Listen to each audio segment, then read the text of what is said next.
Women have the power to transform this world. We can end crime and violence if we all agree to do one thing: share. Let's share our wisdom, share our time, share our talents, share our finances, but most of all, let's share our love. This is the Female Solution.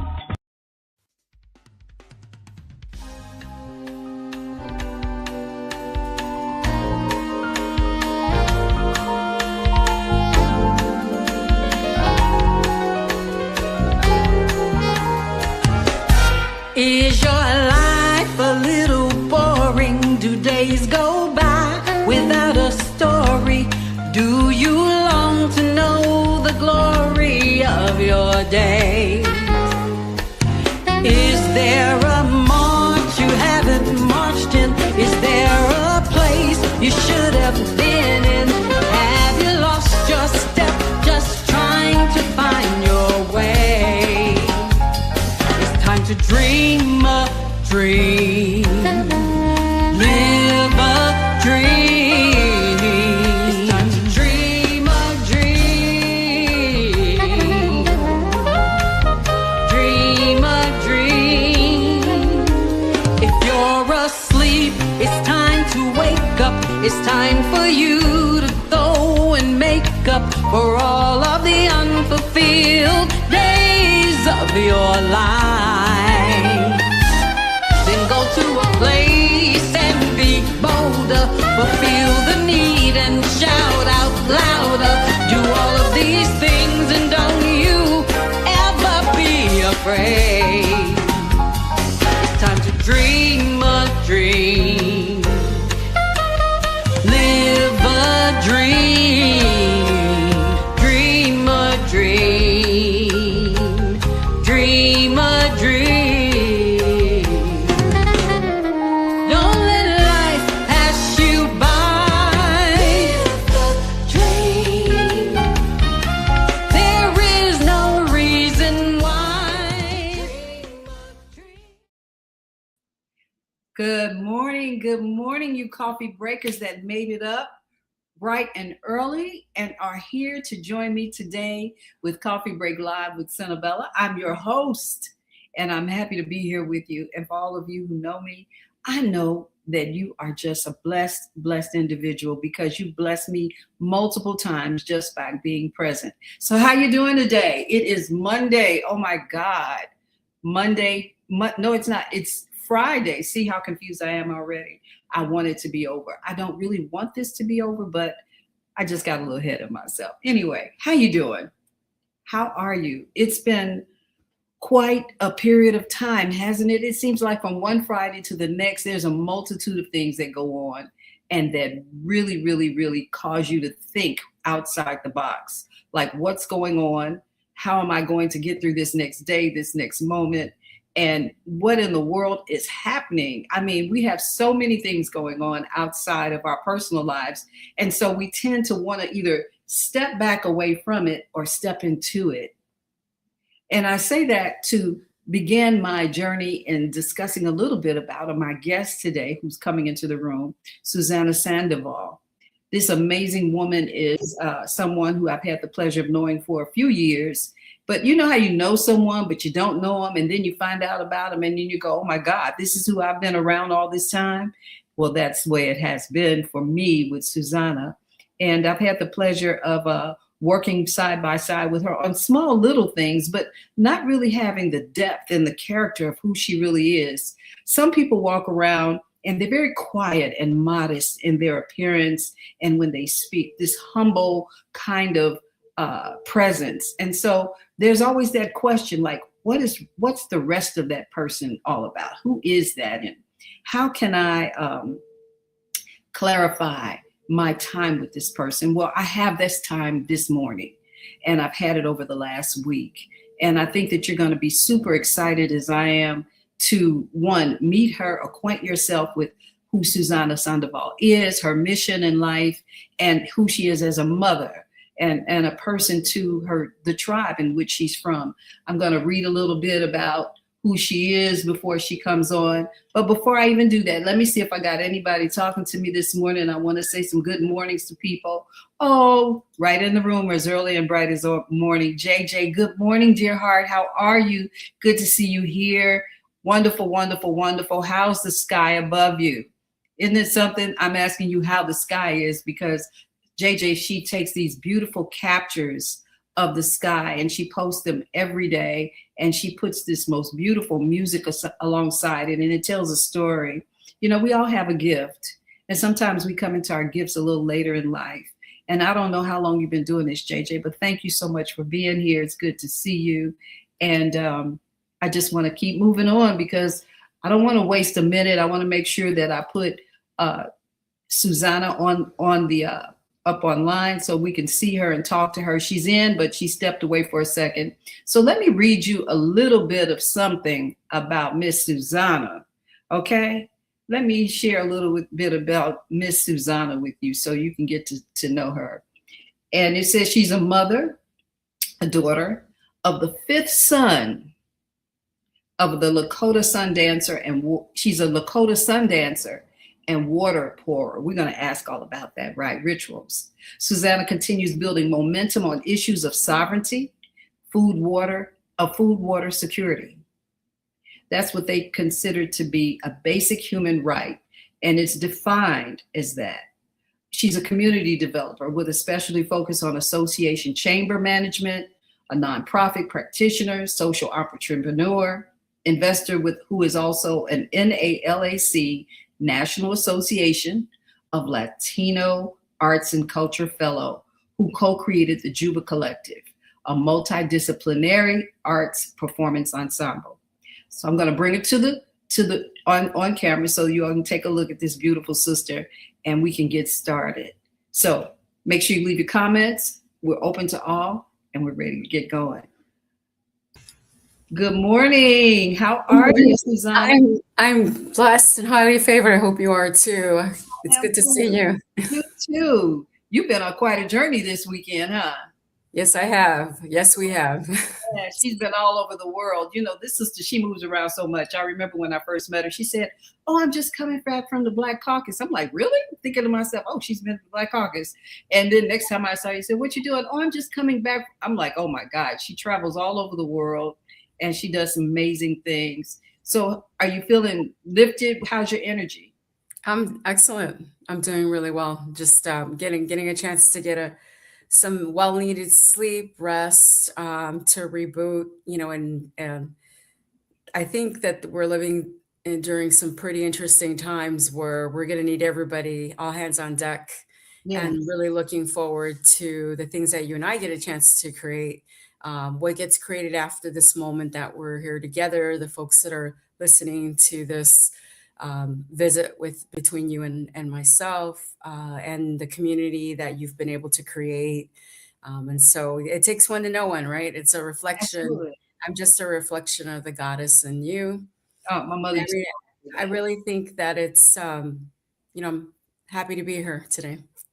Well, that's really wonderful to hear you talk like that. You know, I'm always encountering you, but I guess I'm a chatty box. You know, I chat a lot, I talk a lot, and I'm always moving around, right?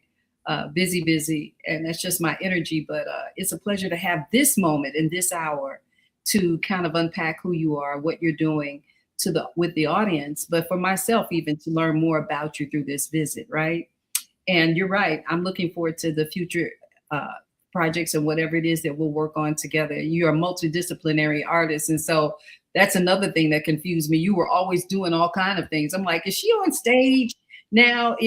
Where is she going now? So it's like this life that you have. You're still investing in that which you are, but I guess it's who you are is a part of the whole box. It's not just one thing in the box. And so do you endeavor your life with a seamlessness as you go from one stage to another? What does that look like for someone who's a mother and a multidisciplinary artist?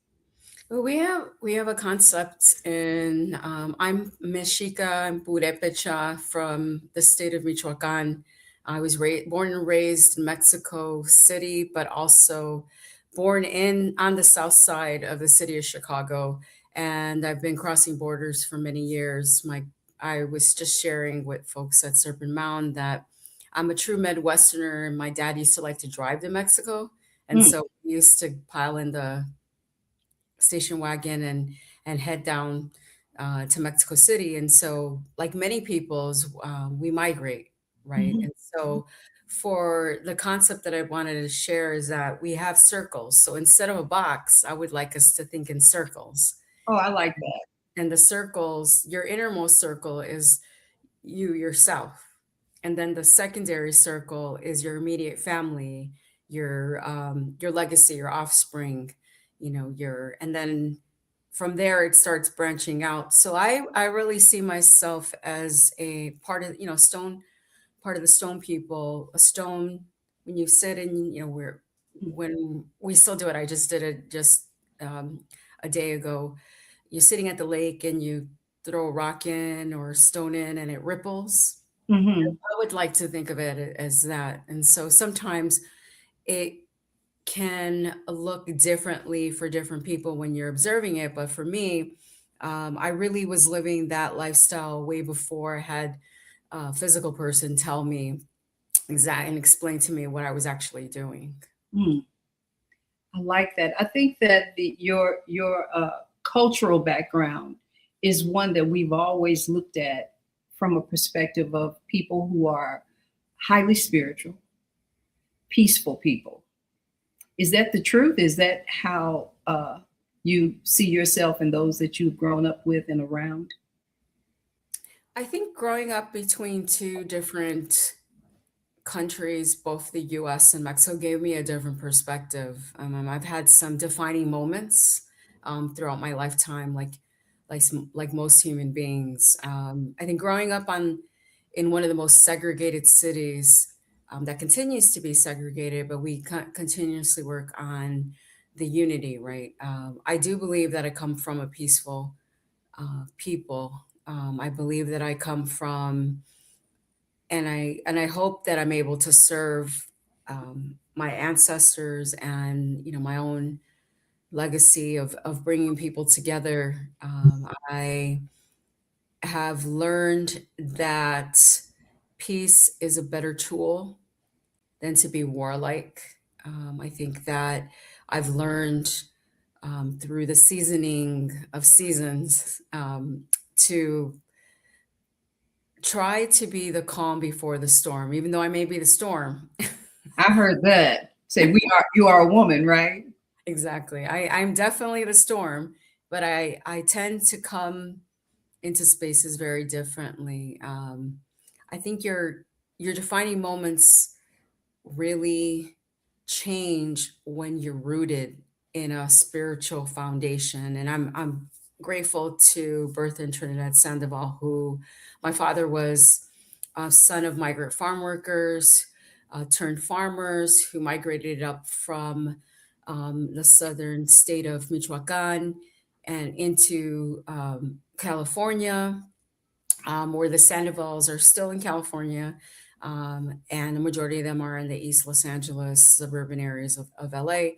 But they came through. My grandparents came through California, and they migrated across the United States, picking different crops with the seasons. And my dad was born in Summer Lake, Minnesota, and so when folks ask if I'm first generation or second generation, it's a little challenging because it depends on how you define America. It depends on how you define the United States. It depends on how you define generation.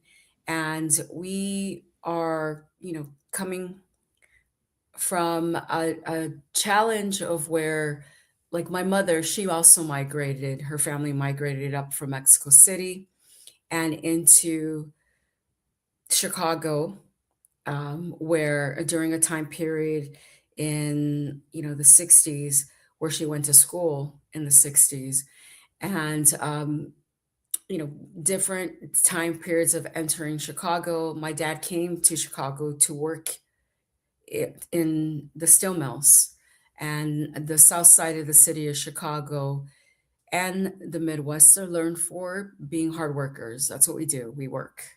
and we gather and we unify. And I think some folks call us the heartland of America. And that's really who we are. And I would like to think that I'm doing justice to my parents, of just serving the community, continue to serve the community with all my gifts. I think that as the decades go on, and the days go on, that I'm learning who I am, and I'm being more rooted in using the gifts that I've been given, and being observant and being mindful of the words that I use, how I use them, how I show up. Mhm. Um, and I shared a message with folks this past weekend on being able, it's the gift of discernment. It's the gift The of gift of being, discernment. yeah, the gift of discernment, the gift of knowing what to do, when to do it, how to do it, when to speak, when to be silent, when to hold space. Mm. And I think that growing into my womanhood, you've been able to see me at different touch points in my Right, life, right? right. And so, Both of us are all over the place, but you're a jet setter more so than I am. I think, no, I truly meant when I said, that, it takes one to know one, right? And it's like, it's circles, the ripples, Sure, sure, sure, sure, of, of the tsunami meeting the tsunami, the hurricane meeting the hurricane, but, really coexisting in same spaces and sure. seeding, like I come from farmers. I Mm. mean, I've been taught to work really hard, to have a strong work ethic and a constant commitment to community, and that looks different Hmm. at different times in different spaces. That could be me showing up and praying. Right. That could mean me being silent, being present. That could look like me singing a song. It could look like me um, helping set up lights, and making sure that the sound is great. Well, Or always being a servant, it sounds like that's what it is.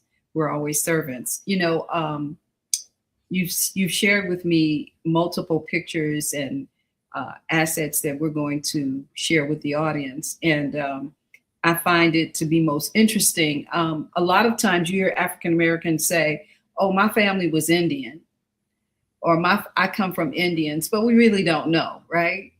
And so everything is a journey in life, and that's something that we come to realize. But then there's also this disconnect to the truth, which is the truth is that if I'm suffering and I'm African American, right? And I call some today they use the terminology foundational Black Americans, right? mm, Well, what about the conversation about foundational indigenous people, right?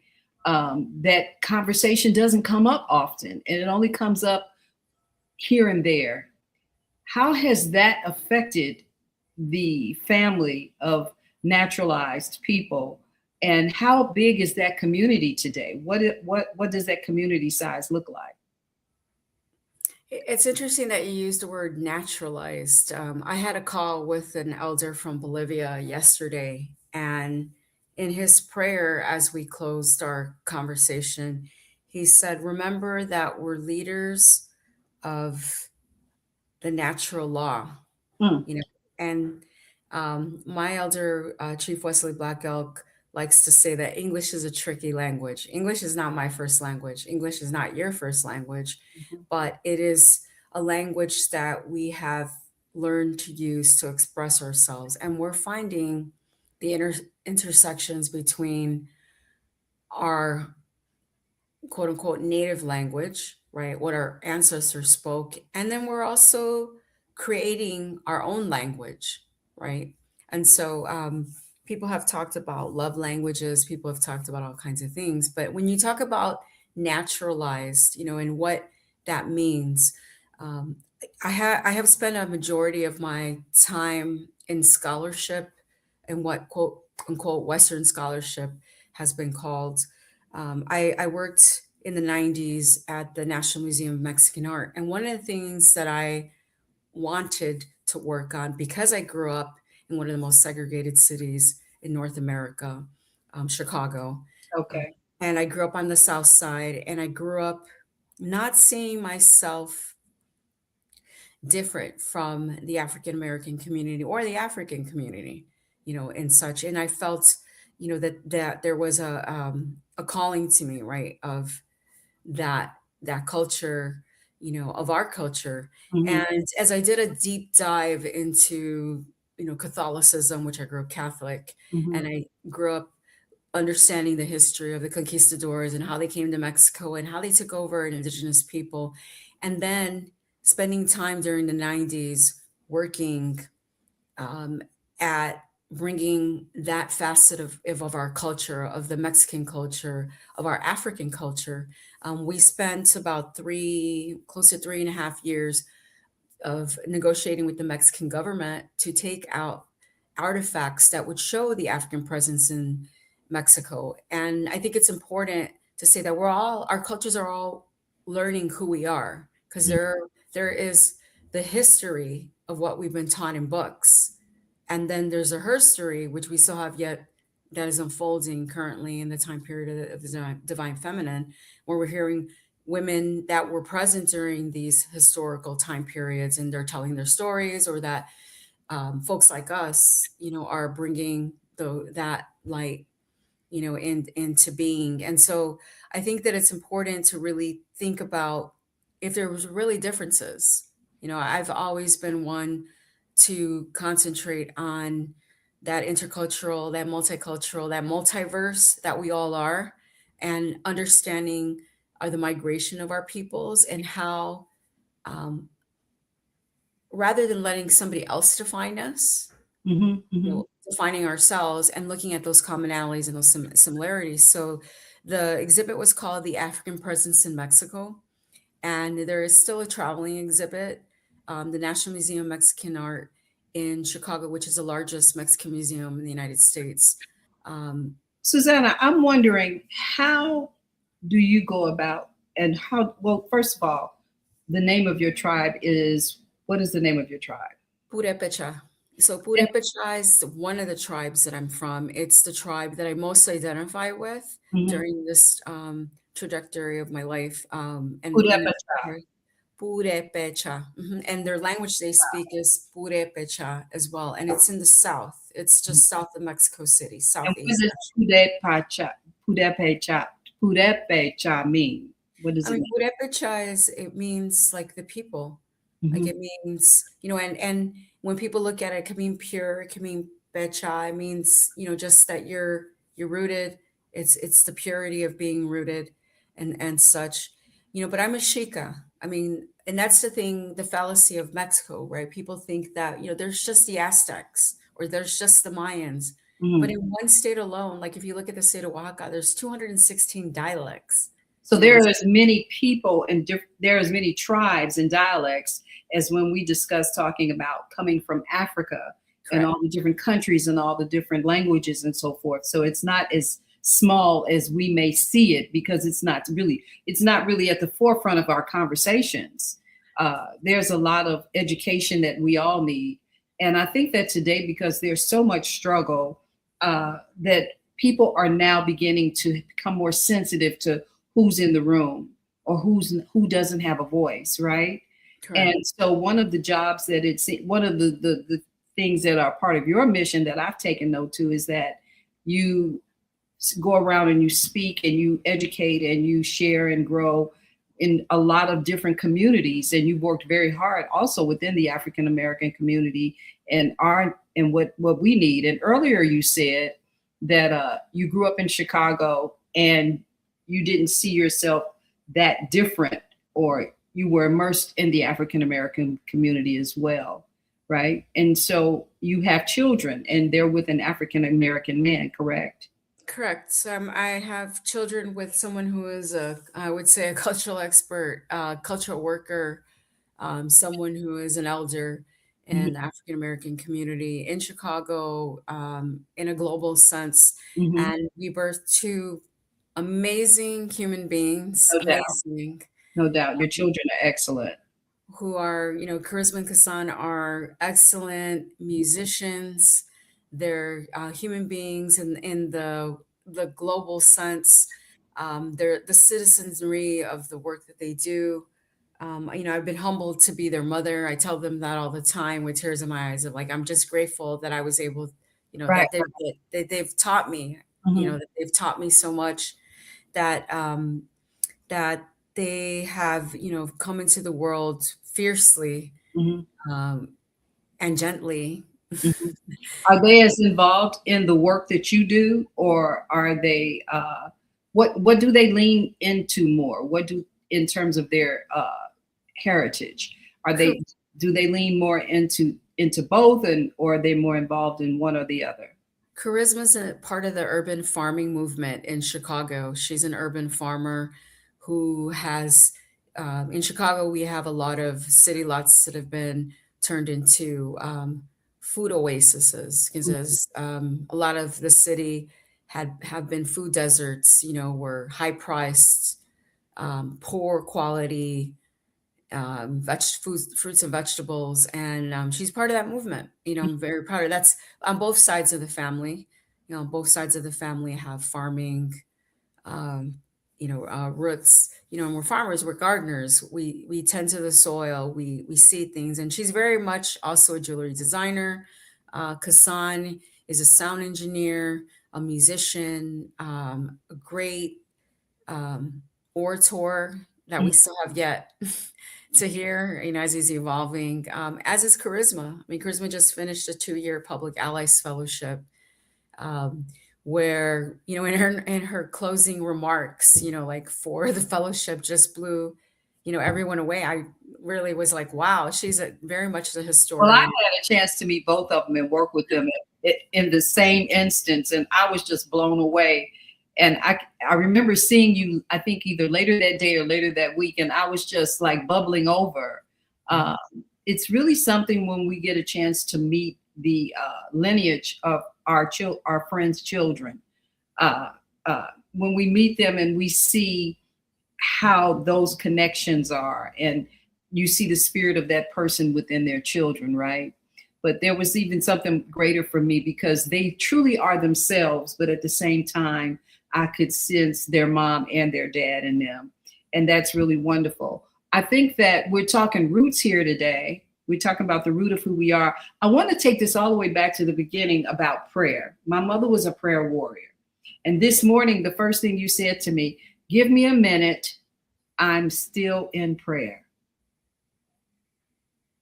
And I thought to myself for a moment, it just gave me such calm and such resolve because I remember my mother sitting in the chair early mornings, head down, praying. And so that is not just a ritual, it's something that is, for me, when I think of prayer, I think about resetting. Mm. I think about resetting. I think about being in one with myself in this universe and aware. Prayer has allowed me to become more aware of people, things around me, to put my energy into a place where there is a caring for that, right? So it has a very substantial essence and function in my life. In your in what was sent to me, the way that it speaks of you and the prayer, you're I wanted to pull it up and see if I could read it so I could say what I am about to make it right. But I think I might have to go to commercial and come back and say it because there's a line here. But let's just to talk about prayer a little bit before we go and take a break, and then I'll come back and ask that question a little better. How about that? Okay. So I think what you're asking is to talk in general about prayer. And so, I mean, I grew up Catholic. I grew up Catholic on the south side of the city of Chicago. Yeah.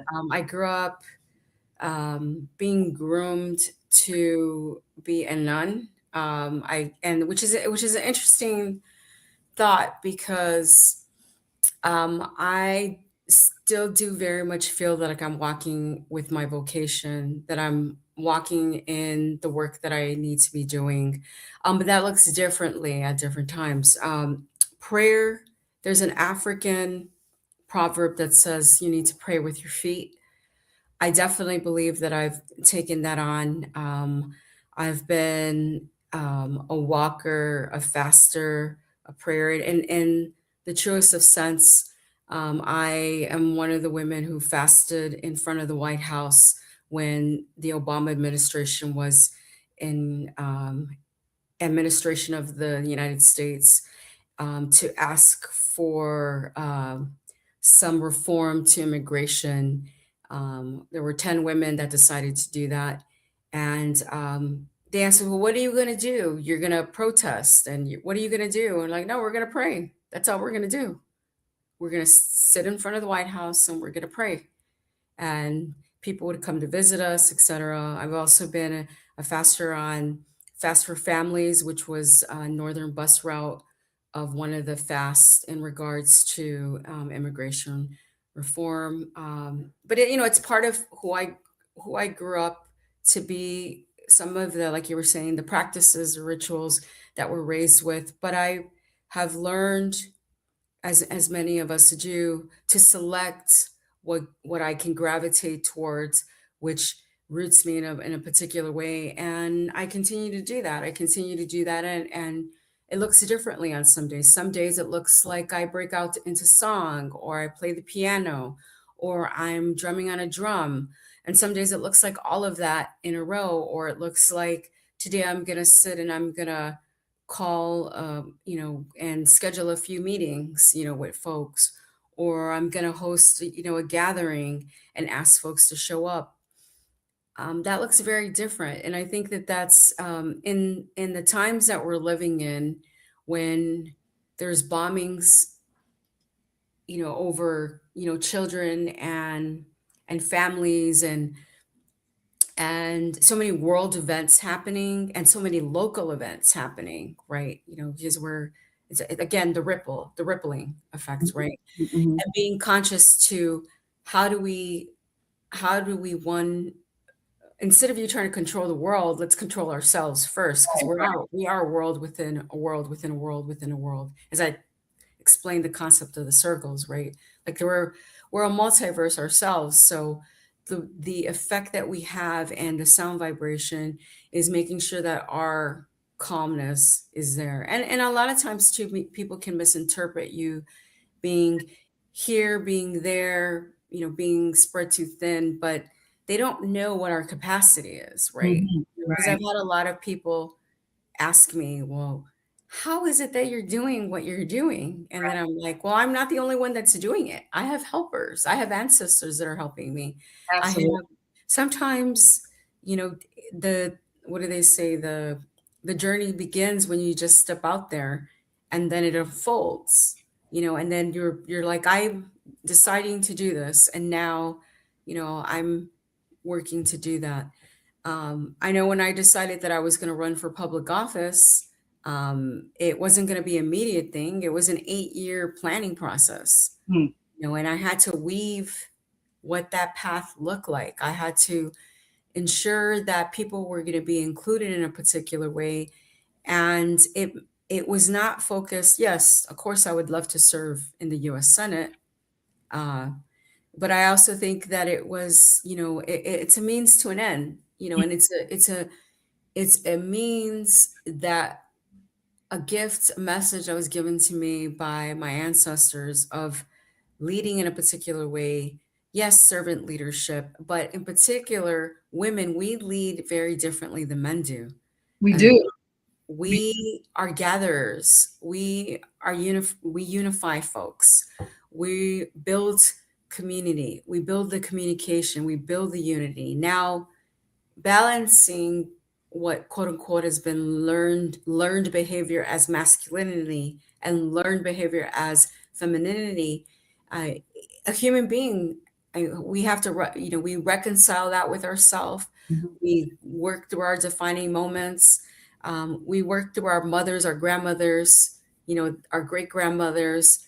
But those of us who've been blessed to be seated by both masculine and feminine, and spend the time reflecting on that. There were times where I didn't do a lot of talking. I mean, I grew up being very quiet. I grew up being working on my gifts of observation, learning to pray, learning when to be, meek and humble, learning when not to be meek and humble, and being Like you say, aware. right? Like you say, just let that what's inside of you speak and to act upon it. And There's there's something I want to step back into yes, again. You I know that we have a lot to discuss, and I'm going to have you back because I know that there's more that I'd like for you to educate and share with us about who you are from this very specific place of being who you are as an indigenous woman. I think we need to become more aware of what's happening with the indigenous people, right, of America, and the language, right? There's this here fight about naturalization and who owns what, and the right now that's like the biggest conversation on the ground. And how's that going to affect not only us but the people who are naturally from here? There's always the argument now, like, yeah, well, you talking about you own the land and stuff, but you look who you took out to own the land. That conversation is not really talked about that often. I don't know how important it is to talk about it from the definition of the scarcity of the conversation and the historical aspects of the conversation. But I think that it's an unspoken thing. It's not unspoken. It's not talked about enough. I think as African Americans, we need to become more aware before we utilize this these little anecdotes. I think it's good to say it because we raise the spirit of it, right? But at the same time, we just don't have enough conversation about it. It's one of the things that I really admire about who you are is that you step into who you are, and you're stepping into who you are from all the different aspects. And that's got to be like a juggling act as well. Like, how do you go around? Because people view you in many different ways, I'm sure. So I'm going to take a break and come back. But before I even do that, I want to acknowledge a few comments. Naima Latif, the executive producer and founder of Female Solutions, says, thank you for your consistent global activism over the years. We appreciate you. And then, sir. you probably know her. And then Yes, Zelda of course. Robinson, yeah, Zelda Robinson says, ancestors are always watching and waiting for us to embrace them. And then Vieta Robinson is here. And just good morning and blessings to everybody. I'm so glad to see you here. She says, Grand Rising, happy to hear your focus on changing self to change the world. Blessing and peace to you. Thank us, United Souls. I like that, United Souls. So we're blessed to have this opportunity, everybody, to speak with Susana. And I don't want to, I thought I was going to run right to the commercial, but I want to talk about the fact that we just lost Jesse Jackson, who he was to you, and how he has worked to help perform in his own unique way with you and what it is that you do when we come back. How about that? That's great. Thank you. Yes. Okay, very good. So we'll be right back. Let's go see what's happening with who we are as people around the world. We'll be right back.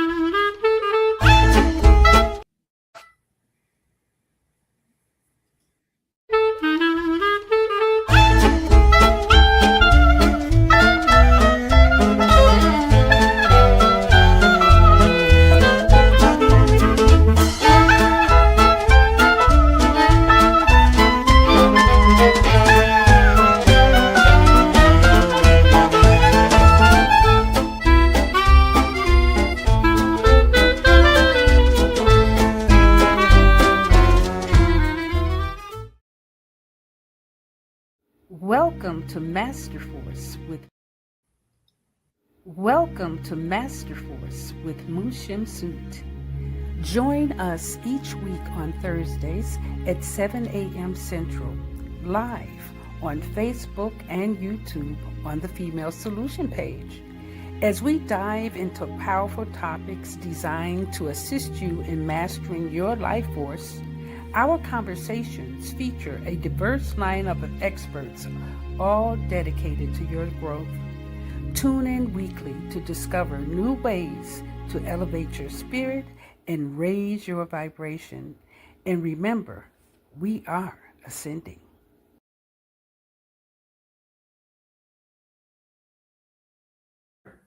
And we're back. Now, I want to Mhm. get right back into it because in 2016, you invited Reverend Jesse Jackson to the front lines of the Standing Rock Prayer Camp against the Dakota Access Pipeline and served as an assistant to the tribal consultant elder as well as the tribal nation. So let's get into it because what was that temperament like, and how did Reverend Jackson see himself in that equation? What did he speak about? What was the connectivity? So, firstly, that was at the tail end of my run for U.S. Senate in Illinois. And I got a call from California from my elders, and they asked if I would be of assistance. And I said, of course, if I'm able to do that, of course, and just let me know what's needed. And they said that the tribal nation wanted Reverend Jackson to come and visit camp. Why? Because we had been um, getting tear gassed. There was a lot of black ops that were in North Dakota, um, like mercenaries that had been hired in order to watch and interface with the Standing Rock Prayer Camp, and that's located in Cannibal, North Dakota. And so I said, sure, I'll go pay a visit. I'll visit with Reverend Jackson and see what that possibility looks like. And so I immediately went to his office and came in to Operation Push, as I've done many times before, and went into the office and handed him the phone. And he was asking me, well, obviously he was aware of it. He was very much a global citizen. He and I had something in common. Um, we like to read the news. I mean, I grew up, my uncle founded three media outlets and the National Association of Hispanic Publications. So we do follow the news quite a bit, and not just in the US, but globally to see what's happening. And that is a habit that he and I both had, to rise early and to see what's happening around the world, um, and and ask ourselves, like, where can I be of most use today, right? So when I showed up in his office, he wasn't surprised at all. He asked me, what was needed. And I said, well, rather than me tell you, let's put you on the phone with the tribal chairman. Let's call him right now and have the two of you speak. And so they did. And the tribal chairman said, we'll speak to Susana and, figure that part out and let us know what's needed on our end. And so he hung up the phone and he looked at me and he said, so what do you think is needed? And I said, well, this is what I think we should do. And, a visit would be great, X, Y, and Z. And then he said, well, let's go tomorrow. You ready to go tomorrow? And I said, sure, let's go tomorrow. Met him at the airport, at the Gary airport, and then got on a plane and went to Standing Rock. Um, Overnight, the behind the scenes part kicked in, where we also went with Nick Tilson, who runs NDN Foundation. He's one of the brothers from one of the other tribal nations, who is also an Ashoka Fellow and an amazing community organizer himself as well. And um, we prepped the talking points, because you just don't go to a 10,000 person camp. Hmm. Show Is up. that how many people are in the camp? Yeah, at the highest point there were 10. There were more at some other times because we had a gathering of veterans and there were way more at that Wow, time. And so veteran. it was a global call to action. Many people came. It was a year-long effort in order to answer the call to action for protection of our water, for protection of lands, for protection of people who are aware Mhm. of our natural resources that are concerned. Some people call it climate change. Some of us are just natural tenders, keepers of the land. And in essence, no one owns the lands. We're all migrating. And so I think it's important to remind ourselves that, while we're charging people for clean water, Hmm. every time I go to the store and buy water, it seems, it seems odd to have to pay for something that our ancestors, your ancestors, wanted us to have. Why are we, and why is it polluted? Those are questions that a lot of people at camp were asking themselves, like, what that call, to action. And so it was apparent to me when we landed. I had heard of racism. I had felt racism over the years myself, but when Reverend Jackson came off that plane, definitely saw what racism looked like. I Oh my. mean, from the time that he stepped down into the airport, it was apparent that yes, we were aware that KKK is literally all over the United States still, and even are some of our leaders.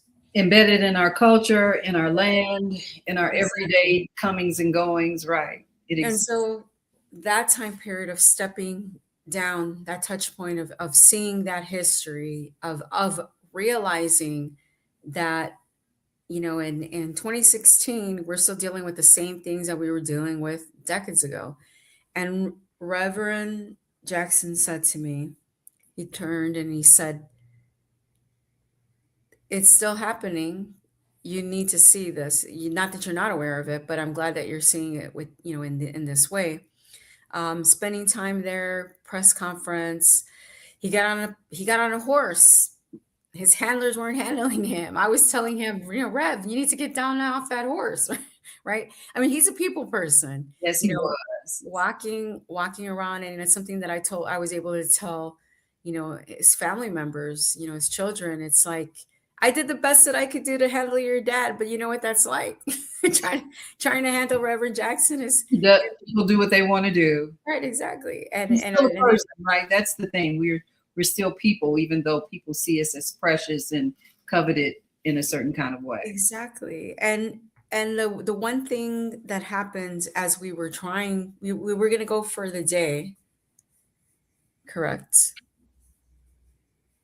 And we were going to go for the day, and when it was time for us to wrap things up and to head out of camp, um, it was going to be challenging to leave because, I mean, who doesn't want Reverend Jackson to stick around for a bit, right? Or to live in that moment, and to sing songs, and to do the things that we were doing, and have the exchanges at camp. But he knew that we were going to just come for the day, and as we were leaving, the state police showed up and insisted that Reverend Jackson come to see the governor. And he was like, well, if the governor wants to come and see me, he can come here. He can come here with our people, and we can sit and we can talk. But there's no way that I'm going to go and get in a car with you all or Mhm. follow you all to go to the Capitol and meet the governor. Like, the governor needs to respect the nation state that the tribal nation is. And that's the fallacy of and my critique even of President Obama was that he sent a letter. He never came in person. He was adopted by the Cree Nation, adopted into the family of the Cree Nation, Wow. um, for support of his run for the presidency, and never showed up. Wow. That The says a pres- lot. yeah, It speaks. president. Yeah, I'm sorry. I just have to interject. That speaks volumes because I was thinking as you were speaking of Reverend Jackson, God bless his soul. May he have peace and great value in the life that he's now entered into and continue to guide us. That was the difference, though. Is one thing about being charismatic and performative in the seat in the places that you go. It's another thing about showing up. And showing up is something Reverend Jackson seems to have as a legacy. Everyone who speaks of him showing up. And in my few short encounters with him, the showing up was always obvious, right? And just being around wherever it was that he was. And that spirit is what helps us to come to kind of look at who we are, to define who we are and what we should be as servant leaders. And so he used his enormous personality, his amazing charisma to sort of broadcast his messaging by his actions and showing up, not just speaking, right? And so that access to him in that way is very performative for people who are there looking at it. What was it like for the tribe in the day that he was there, and what he said in terms of saying the governor can come here? What was that like for you and the tribe to have heard him say that? It was profound. I mean, I know. I mean, I get. I know most people don't understand how the government works. Most people don't understand the Constitution. We talk about amendments, and we in grammar school we all have to take a Constitution test. And in the '90s, there was an attempt to have American Studies programs instituted. As far as like collegiate scholarship, etc. But I think our country does, or the U.S. I should say, the U.S. of America, United States of America, does. We could stand to redefine our American identity, and that's currently what we're living through right now. Mm-hmm. Is like making America great again. Again, who's going to do that? How? What does that look like when Mm-hmm. we're celebrating the history of a country that's so young compared to so many other cultures, to so many other nations? Like, how are we going to be utilizing our power, quote unquote power, our platform, our world stage? And I think you pointed to something too. I do want to share something that was profound for me, that Reverend Jackson used to tell me a lot of things. Reverend Jackson used to tell folks a lot. He would pick up the telephone and randomly call people, Mm-hmm. or randomly have conversations or ask you to do something. I mean, people talked a lot about that during the funeral, right? Right, right. And we'll continue to talk about the multiple conversations. But to me, Just when I, on that, I want to say, and I know I'm going to say it because that was part of the dynamics of the early coming together when the whole civil rights movement started. Everybody was performative. Everybody was showing up, and everybody showed up in the ways that you're speaking of, Reverend Jackson. The phone was an essential part of connecting and making sure everybody understood everything. And so our parents and our grandparents, they called people, told them what to do, how to do it. They checked on everybody. That's something that's very essential that we need to get back to: checking in, communicating, caring about, and building a coalition that puts us under one umbrella. Please, I just needed to say that. no, I think Chicago has a tradition of it. We've had in the past, we had neighborhood clubs, right? Black clubs, and people would check on people. I think we're getting back to that. There's a movement back towards that. But I think that women, we do that naturally. Like, I Mhm. know my mom sits and she dials all her friends, and she has a printed address book that she still uses, and she calls folks up. I mean, now it's a little easier with cell phones and that such, but the landline, Mhm. the landline, you know what I'm saying? The landline of like, Is that a landline or a cell phone, right? Yeah. right. But Mhm. it's a landline, right? Like where you pick up the telephone and you call so and so and that kind of thing. But I mean, that you're correct in that saying. But the message that Rev said to me that day was profound. He said to me, as we were, there were three of us in the vehicle. There were more of us in the vehicle, but the two that got out, Reverend Jackson got out and Nick Tilson got out. I'm a community organizer. I'm a direct action organizer. If those of us who know, we lock down on equipment, we sit in, we do a lot of things, right? Including going to jail. Including, yes, including getting arrested for some really great reasons, getting into good trouble, like Right. people are Real just, civil rights. Right. right, exactly. In all of what civil, nonviolent civil disobedience looks like, right? And I try to get out of the car. I'm getting out of the car, and we're all getting out of the car. Like the three of us are getting out of the car, and he turns to me and he says, "Not you, Sandoval." He says, "You represent our future." Mm. He goes, "This may be my last rodeo, Mm. but you need to stay in the car because you're going to be the keeper of our future." Now, part of me, the feminist, and I don't consider myself a feminist, but the raging feminist in me is like, wait a second. Like, is it that I'm a woman and, that, you don't want me to get out of the car? I need to get out of the car. Like my grandmother's just telling me to get out of the car. But I listened to what he said, which was a message that some of the elders have told me as well. It's like, not sit still, but witness, right? Mhm, And mhm. I witnessed that scenario. There's some footage out there somewhere on the local channel station of him actually telling them, if the governor wants to come here, tell him to come here, and that was what that exchange was about. And then he got back in the car and we laughed about it. And then we started unpacking, on the plane back to Chicago. And he started telling me, sharing parts of his history, right? Mhm. When I went to Memphis, and stood at the Lorraine Motel, I heard things. The Lorraine Motel. Yeah. That's a lot.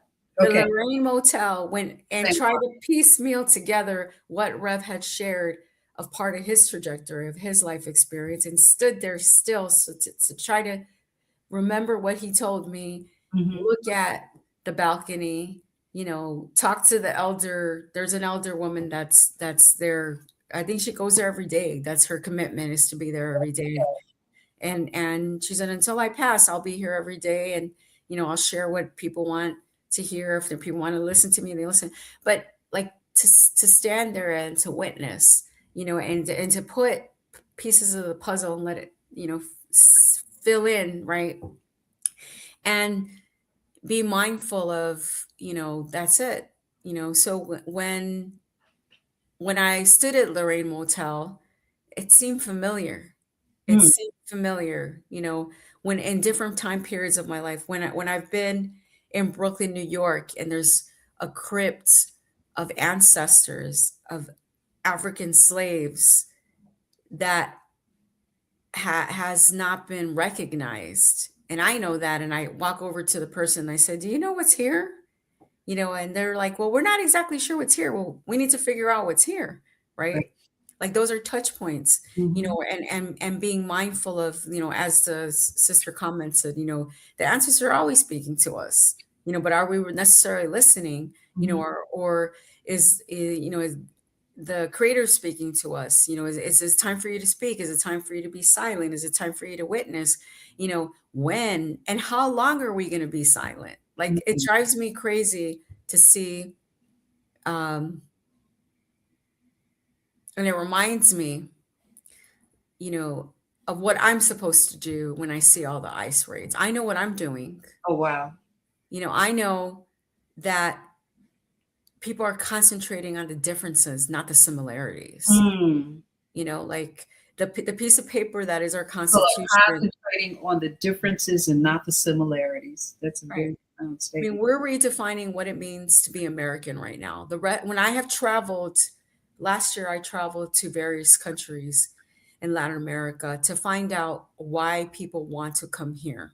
Why do people want to come to the United States of America? Right. Like, I've asked people, I've met with communities, I've asked individual people to share stories, but to go to those communities and see how people live, and see similarities and differences, and see the access, and see just how privileged we are as Mhm. US based Americans, and how much food gets wasted here in the Right. US.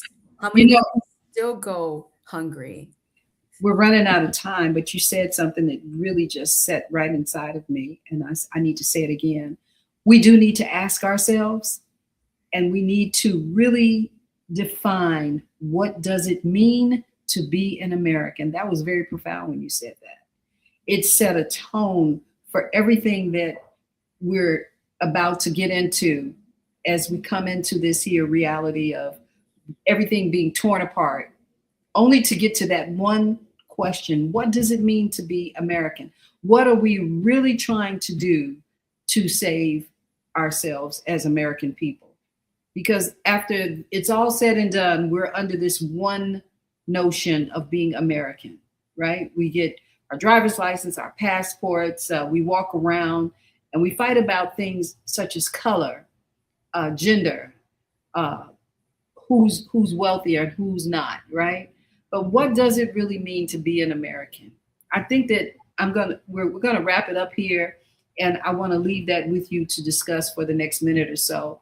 What is your how do you define what does it mean to be an American? And I want to say I'd like to have you back. If we can get you back next Friday, I'll clear the books and we'll do it, and we can pick up from there. But what does it mean to be an American? I think everybody needs to put that in their head and try to understand what does it mean to American and what to be American and what are our benefits of that? Why are we fighting for that? No, and I always make a distinction. What does it mean to be a US based American? Like I use that language a lot because America to some folks is North America and South America. It's a much larger than just the US, and so we have to spend time understanding that. Like from my spiritual practice, I believe in the prophecy of the eagle and the condor are going to be reunited. Doing that work. I do that work with the ceremonies that I do with spiritual elders, the convenings that we do, not in the United Nations. I mean, the United Nations is one format of people gathering in the Permanent Forum on Indigenous Issues. I mean, I'm in my 9th year as a Human Rights Commissioner for that. But the more important conversations happen in our communities. And I think we really need to understand what we the people mean, right? Mm-hmm. What does we the people of the United States of America, like wait, at some point I had that memorized, right? Like it was a homework assignment where you had to memorize it and you had to understand it. Right. Again, we all took Constitution tests, but American, what does it mean to be a human being? What does it mean to be conscious, self-aware, but also giving? What does it mean to be such a quote unquote first world power and be in control of so many things, but yet not want to give? Mm. We have an administration that has pulled back from participating in many gatherings for particular reasons. But did they ever bother to ask the people, we the people, what we wanted? I mean, yes, this is an instance of leadership that we're moving through. It could be a needed instance, a necessary introspection, magnifying of thoughts that, a balance that's needed, the great balance that's needed, the balance that's needed in each and every one of us to say, hey, is housing not a basic human right? Food, shelter, and clothing. We're gonna stop there because we're out of time. Susana, thank you so much. Such a profound way to end, and I'm looking forward to us coming right back in at that point. I just want to leave one thought though. Sure, go ahead. In the great balance, we need women to speak. Mm. We have been silenced for so long, and we can witness. And there are many people like Fannie Lou Hamer or Rosa Parks or Maya Angelou or Dolores Huerta or I mean the list goes on and on, right? From different communities of women that have utilized their voice to speak for others. But I want to take this time to make a call to action to ask the folks that are watching this, that are witnessing this, that are gathering here. What is your role? What is our role? What can we do together? What can women do together? How can women be supported so that we can lead differently? We have always been leading. Susana, that is an excellent way to end. Let's ask that question. What can we do? What can we do as women? But in a performative way, what can we do? Thank you, Susana, so much. I look forward to just so right. You sure? Everybody's like still tuned in. I'm going to go ahead and close the show out, everyone. And we're going to look for Susana to see if she can get back in with us this next Friday. Thank you so much. I'm Senabella. And this is the Coffee Break Live with Susana Sandoval. Thank you so much. We are global transformers, changing the world from the way it is to the way it should be. We are one. Wherever we live on this earth, we are one human family. On behalf of our team of radio hosts, I'd like to extend a greeting to all the members of our family, whenever and wherever you may be listening around the world. To our family in China, Ni Hao. In India, Namaste. In Japan, Konnichiwa. In Korea, Annyeonghaseyo. In Russia, Здравствуйте. In Germany, Guten Tag. In Poland, Dzień dobry. In France, Bonjour. In Spain, Hola. In Italy, Ciao. In Egypt, Ahlan wa sahlan. In Ghana, Akwaba. In Nigeria, Peleo. In South Africa, Sawubona. In Senegal, Nangadef. In Kenya, Jambo. In Israel, Shalom. In Pakistan, Afghanistan, Palestine, and Saudi Arabia, Assalamu alaikum. Greetings.